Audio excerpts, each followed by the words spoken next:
Trump क्यों, किस वजह से जो है ना टैरिफ्स लगा रहे हैं इन कंट्रीज के ऊपर, वजह क्या है इसकी? चाइना, रशिया, इंडिया और बाकी ब्रिक्स नेशंस अपनी एक करेंसी लॉन्च करने के बारे में सोच रहे हैं, ठीक है, यूनिफाइड करेंसी। अब अगर आपको कोई क्वेश्चन है तो जरूर। Thank you so much. आपने बड़े ही अच्छे अंदाज में जो है वो तमाम चीजों को जो है वो एक्सप्लेन किया है। मैं कुछ क्वेश्चंस यहाँ पे जो है वो आपसे करना चाहूंगा। पाकिस्तान को ब्रिक्स का हिस्सा बनता देख रही है आने वाले टाइम में?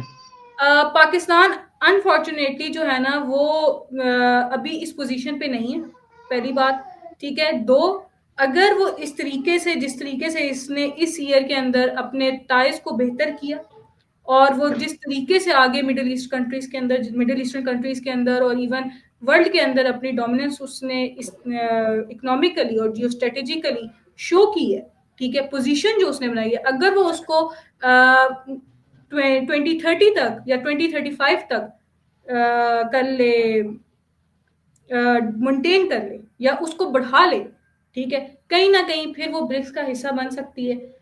लेकिन अभी वो ग्लोबल साउथ के अंदर जो है ना आ रहे हैं, जो कि डेवलपिंग नेशंस है। अगर हम G7 की बात करें जिसमें इटली भी है, उसके अलावा फ्रांस है, और अगर बात की जाए यूके, यूएस वगैरह, जो पूरे वर्ल्ड की इकोनॉमी को जो है वो कंट्रोल कर रही हैं, अगर देखा जाए तो आने वाले टाइम में आपको लगता है कि इतने आराम से वो ब्रिक्स को हाथ में कंट्रोल दे देंगे वर्ल्ड की इकोनॉमी का, या एक कोई डिफिकल्टी वगैरह आप देख रही हैं? क्या लग रहा है फ्यूचर में इन दोनों में ज्यादा किसके चांसेस हैं जो मतलब इकोनॉमी के ऊपर जिसका कंट्रोल होगा? इन टर्म्स ऑफ इकोनॉमी मैं समझती हूँ यूनाइटेड स्टेट्स ऑफ अमेरिका जो है वो कहीं ना कहीं अभी तो वो लैग जरूर कर रहा है, लेकिन वो फिर भी हेजेमोन है, ठीक है। सही। अब G7 की अगर हम बात कर लें, मैं यूनाइटेड स्टेट्स ऑफ अमेरिका के फेवर में क्यों हूं, क्योंकि आप ये देखिए 5 कंट्रीज ऐसी हैं जो कि मैं समझती हूँ अगर यूनाइटेड स्टेट्स ऑफ अमेरिका उनको सपोर्ट करना छोड़ दे तो वो बिल्कुल खत्म हो जाएंगी। Number 1 is Saudi Arabia, number 2 is कह लें साउथ अफ्रीका, कह लें number 3 is Taiwan, number 4 is Israel and number 5 is ये कह लें South America, South Korea as well. अब मैं ये देखें कि ब्रिक्स के अंदर Saudi Arabia and UAE, they both are the part, even the South Africa is a part, ठीक है। बट हमें ये चीज अंडरस्टैंड करनी चाहिए, they are heavily dependent on United States of America in terms of military, ठीक है। अगर उनकी मिलिट्री बिल्कुल। नहीं है, ठीक है, तो वो सेफ नहीं है। वहां पे ईरान का खतरा, इसराइल का खतरा हमेशा उनके ऊपर है ही, ठीक है। बट अगर मैं इकोनॉमी की बात करूं, हाँ मैं ये जरूर कह सकती हूँ अगर फ्यूचर में देखा जाए, चाइना एक इकोनॉमिक पावर है जो राइज कर रही है, इतनी जल्दी नहीं इनका राइज होने वाला, 2050 तक आप कह लें, maybe it become a hegemon, ठीक है। बट अभी जैसे ट्रम्प ने कल, इनकी अब मीटिंग होनी है, ट्रेड मीटिंग होनी है, ठीक है, इनके ऊपर अब मैं ये समझती हूँ कि मल्टीपोलर वर्ल्ड ऑर्डर के अंदर तो हम हैं, बट हम इंटरडिपेंडेंस के ऊपर भी काम कर रहे हैं। देखिए ये दोनों कंट्रीज आपस में एक दूसरे के in terms of import export, even Chinese 48 companies to 50 companies जो है ना अभी यूनाइटेड स्टेट्स ऑफ अमेरिका के अंदर काम कर रही हैं, they are heavily dependent on each other, ठीक है। और मैं समझती हूँ इन टर्म्स ऑफ इकोनॉमी ये ट्रेड वॉर अब एक स्टैटिक वे में जा रही है, क्योंकि ट्रम्प कह रहे हैं कि हम एक ट्रेड डील करने जा रहे हैं शी जिनपिंग के साथ कल, ठीक है। अब देखते हैं ठीक है। उसका रिजल्ट क्या होता है, लेकिन ये दोनों heavily dependent on each other, ठीक है। इनके अंदर कन्फ्रंटेशन इन फ्यूचर हो गई, ठीक है, इन टर्म्स ऑफ मिलिट्री और इकोनॉमी, तो it's mean either it is United States of America और China, we saw a huge decline in upcoming future. मेरा एक और यहाँ पे आपसे सवाल है कि जहां हम ब्रिक्स में देखते हैं, आपने खुद अभी जिक्र किया रशिया, इंडिया और चाइना, ये तीन मेजर प्लेयर हैं ब्रिक्स के अंदर। अगर हम सी पैक की बात करें तो जब इंडिया सी पैक पाकिस्तान के साथ देखता है कि अगर सी पैक कामयाब हो जाता है तो एक मेजर बेनिफिट जो है वो पाकिस्तान को हो जाएगा चाइना के थ्रू। तो वहीं पे मतलब जो है वो इंडिया उसको सपोर्ट नहीं करता, मतलब सी पैक के आईएमईसी की तरफ जो है उसका झुकाव मतलब उस रास्ते की तरफ हो जाता है जहां पे बहुत सारी गोल्फ कंट्रीज जो है वो आईएमईसी प्लान को जो है वो सपोर्ट कर रही हैं, सी पैक को सपोर्ट नहीं कर रही। तो आप क्या समझती हैं कि अगर हम म्यूचुअल या अपने पर्सनल बेनिफिट्स की भी बात करें तो ब्रिक्स के अंदर की जो कंट्रीज हैं उनके अपने भी पर्सनल मतलब जहां बेनिफिट्स होते हैं तो वहां वो एक दूसरे को सपोर्ट नहीं कर रही। जी, जी, बिल्कुल ऐसा है। देखिए, अब चाइना और जो इंडिया है, उनके जो डिस्प्यूट चल रहे हैं, ठीक है? इनके जो बॉर्डर डिस्प्यूट चल रहे हैं, डिस्पाइट दिस अब देखें, India on the other hand BRICS का तो हिस्सा है ही, ठीक है? वो G7 बिल्कुल। नेशंस को ये कह रहा है कि इन terms of energy, India is majorly on 3 number 3rd position, ठीक है? और वो G7 नेशंस को इनवाइट कर रहा है अपनी कंट्री के अंदर इन्वेस्टमेंट करने के लिए, इंपोर्ट और एक्सपोर्ट को बढ़ाने के लिए, ठीक है? अल्टीमेटली मैं ये समझती हूँ कि ये जो ट्रेड है, ट्रेड रूट जो इसका आपने डिस्कशन की, वो चाह रहे हैं कि हम किसी तरीके से मिडल ईस्टर्न कंट्रीज के अंदर जो है ना पीस लेकर आए, क्योंकि मैं समझती हूँ अगर इन फ्यूचर, ठीक है, सऊदी अरेबिया पार्ट बन जाता है ब्रिक्स का, ठीक है, अगर वो पार्ट बन जाता है तो उनके ऊपर भी टैरिफ्स लगेंगे, ठीक है, जैसे बाकी राइट। कंट्रीज के ऊपर लग रहे हैं, ठीक है। वहां पे चाहे फिर इंडिया हो जाए चाहे फिर सऊदी अरेबिया हो जाए, they have to go with rebalancing act, ठीक है। ये एक पॉलिसी होती है जिससे हमने ना सिर्फ जो है कंट्रीज के साथ, ग्लोबल पावर्स के साथ रीबैलेंसिंग रिलेशंस बनाने होते हैं, बल्कि जो हेजेमॉन है उसके साथ जो है ना अपने ताल्लुकात खराब नहीं करके बाकियों के साथ डील करना पड़ता है। अगर हमने यूनाइटेड स्टेट्स ऑफ अमेरिका के साथ उन्होंने कर लिए अपने रिलेशन खराब, तो अल्टीमेटली टैरिफ्स जो आज 50% हैं तो वो तो बहुत ज्यादा हो जाएंगे, ठीक है। तो मैं समझती हूँ डिस्प्यूट्स हैं, that is a reason why मैं ये समझती हूँ आज भी G7 is on top. BRICS economically rise जरूर कर रहा है, लेकिन कल को इंडिया और चाइना के दरमियान और डिस्प्यूट हो जाते हैं, ठीक है, रशिया बीच में आ जाता है, ठीक है, देन ब्राजील अगर चाइना को ये कह दे कि भाई मेरे प्रोडक्शन अब मजीद मत करो, ओवर पॉपुलेशन हो रही है, जो भी हो रहा है, तो बाकी चीजों को देखते हुए ये कंट्रीज यूनिफाइड तो जरूर दिखती हैं, ठीक है, लेकिन लूप होल्स फिर भी हैं। यहाँ पे आपसे क्वेश्चन ये है कि अगर वर्ल्ड जो है वो आईएमईसी प्लान की तरफ चला जाता है जो कि इंडिया का कॉरिडोर मतलब जो है वो बनता है, उसमें हम देख भी रहे हैं कि बहुत सारी गोल्फ कंट्रीज जो है वो उसमें इंडिया को सपोर्ट दे रही हैं। तो उस कंडीशन के अंदर एज अ पाकिस्तानी हमारी क्या सिचुएशन होंगी, और ये हमारे मतलब लिए अगर देखा जाए अगर सी पैक उस तरीके से नहीं इम्प्लीमेंट हो पाता, वर्ल्ड जो है वो आईएमईसी की तरफ चला जाता है, तो उसमें पाकिस्तान को किस तरह के चैलेंजेस का सामना करना पड़ेगा?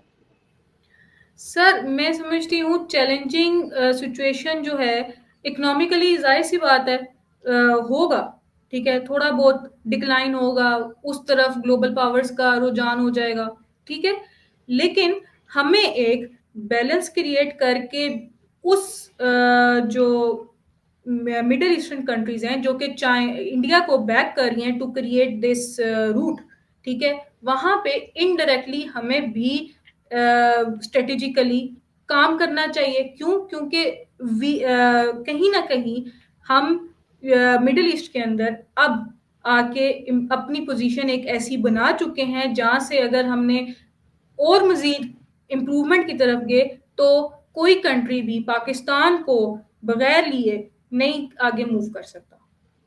नहीं तो क्या पाकिस्तान जो है वो आईएमईसी प्लान का हिस्सा बन सकता है, क्या चाइना को इनडायरेक्टली ऑफसेट बन करना सकता जो है? है, इनडायरेक्टली बन सकता है, offensive foreign policy, offensive strategy कोई बनाए, ठीक है, जाहिर सी बात है जहां पे इंडिया है वहां पे, बट बात यह है कि ऑफेंसिव तौर पे जो है ना कोई स्ट्रेटेजी बनाई जाए, ठीक है, हम्म। हम उस तरह के प्लान्स के साथ हैं, हम वो पाइपलाइंस या वो ट्रेड रूट उस सी पैक के अंदर जो है ना, जो हमें हो रहा है वहां से फायदा लेके हम उस तरफ जाएं, ठीक है, क्योंकि वहां पे अल्टीमेटली अरब कंट्रीज जो हैं वो तो कर रही हैं उनको सपोर्ट, ठीक है, चाइना यस, इंडिया को कर यस। रही है support, ठीक है, लेकिन वहां पे अगर कर लेते हैं अपना अपना पार्ट प्ले कर लेते हैं इनडायरेक्टली विद ऑफेंसिव स्ट्रेटेजी, ठीक है, जाहिर सी बात है इंटरनेशनली हमें हमें भी बैलेंस क्रिएट करना है, जो कि मुझे लगता है कि हमने इन दिस ईयर बहुत अच्छे तरीके से सीखा है किस तरीके से, और इवन किया भी है, ठीक है। तो मैं ये समझती हूँ कि एक ऑफेंसिव स्ट्रेटेजी, ठीक है, despite the fact that India is there, हमें और अपनी इकोनॉमिक कॉपरेशन, उससे क्या होगा, इकोनॉमिक कॉपरेशन होगी, हमारे जो नेशनल जो इंस्टीट्यूशंस हैं, ठीक है, वो वो जो है ना उनकी ग्रोथ होगी, इकोनॉमिकली हम राइज कर जाएंगे, ठीक है। तो मैं समझती हूँ इनडायरेक्टली हमें इसका पार्ट बन लेना चाहिए, जैसे हमने अभी ये सऊदी अरेबिया के साथ अपना डिफेंस पैक्ट किया साइन। नहीं, ऐसा इकोनॉमिस्ट आप इस चीज को समझती हैं कि चाइना को अपसेट किए बगैर हम आईएमसी प्लान का हिस्सा बन सकते हैं, कि चाइना भी अपसेट ना हो और हम आईएमसी प्लान का हिस्सा भी चाइना बन क्यों जाए? अपसेट हुआ? चाइना तो अपसेट नहीं होने वाला, चाइना तो हमें इवन इसमें सपोर्ट करेगा।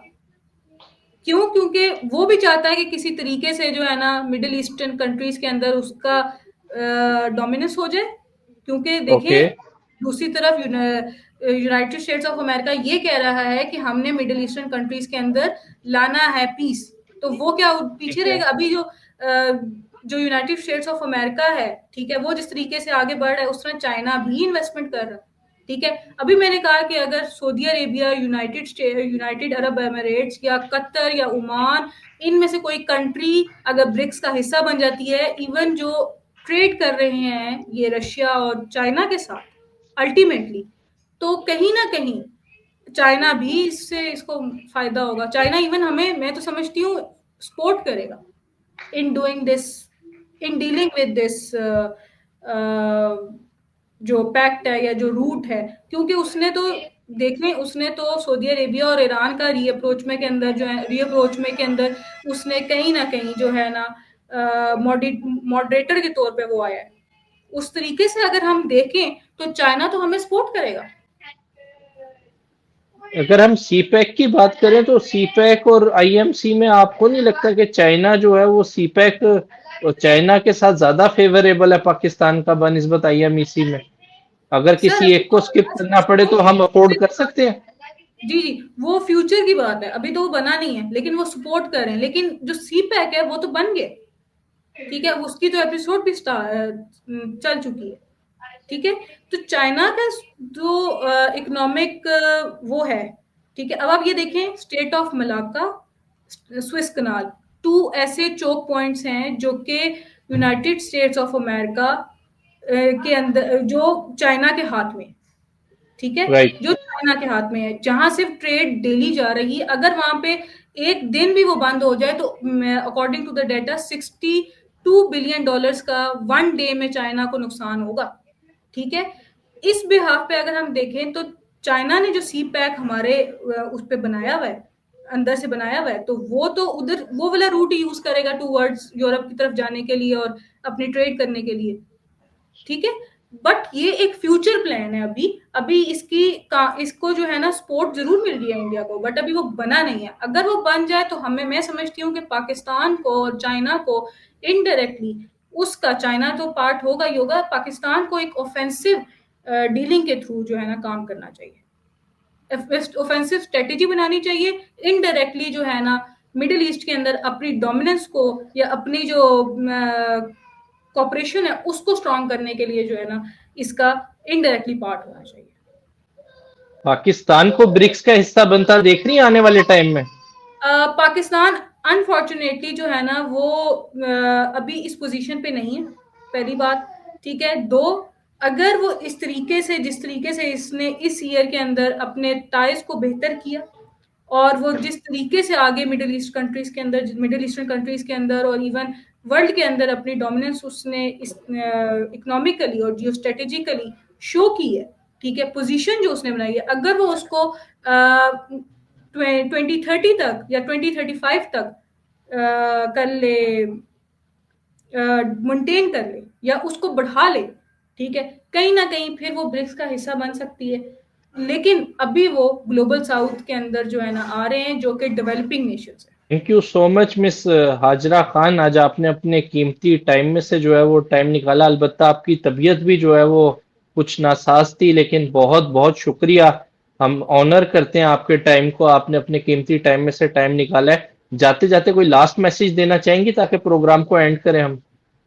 सर मेरा हमेशा से यही एक रहा है कि एक यही मैसेज है कि we have to back our political leaders as well as हमें एज अ यूथ जो है ना, हमें कोई ना कोई स्ट्रेटेजी या इंटरनेशनल रिलेशंस के अंदर कम से कम जो है ना करना चाहिए हमें काम, ठीक है। और इंटरनेशनल रिलेशन यूथ में बेसिकली जो है ना, अगर इंटरनेशनल पॉलिटिकल लीडर्स को जो है ना बैक करेगी तो वी आर इंशाल्लाह on top in geo strategic और geo political relations with global powers. Thank you so much for your precious time. देखने वाले व्यूअर्स को कहूंगा कमेंट सेक्शन के अंदर जरूर बताइएगा आज का प्रोग्राम आपको कैसा लगा है। मजीद किन किन टॉपिक्स पे जो है वो आप चाहते हैं कि हम मजीद आने वाले टाइम में जो है वो वीडियोस बनाएं, उसका भी आप जरूर बताइएगा। अगली वीडियो तक के लिए अपने मेजबान अली रजा को दें इजाजत। मिस हाजरा खान के साथ अल्लाह निगहबान। Thank you so much madam for your precious time.